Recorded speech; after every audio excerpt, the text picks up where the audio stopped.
I want to extend my warmest wishes to all Fijians as we once again celebrate Diwali.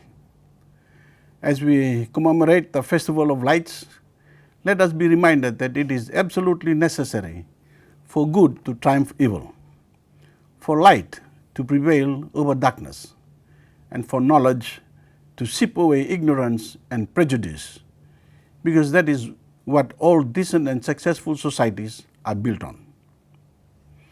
Diwali calls on us to strengthen our bonds and reaffirm our commitment to family, to friendship, goodwill, and a brighter future for our country.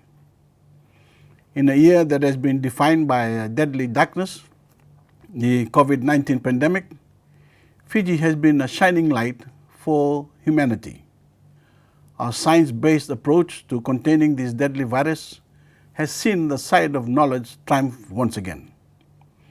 This Diwali, our people are safe, and they are safe because Fijians summoned the light within them to sacrifice and to live in solidarity with their fellow Fijians, to cooperate for the common good.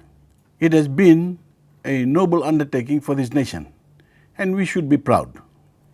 We truly looked out for each other, and that is the ultimate expression of light and goodness.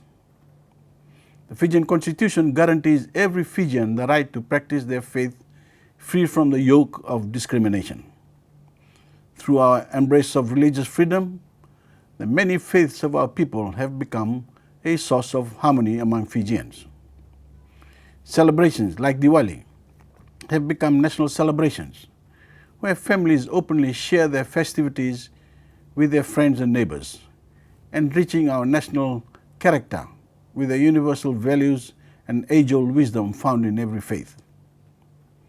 All those who seek to share in Diwali celebrations should do so.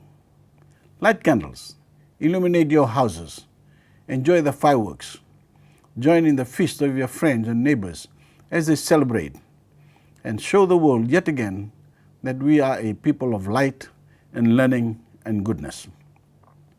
Then let us all give thanks as one nation and one people for the many blessings that have been bestowed upon us. I wish all Fijians a safe and joyous Diwali.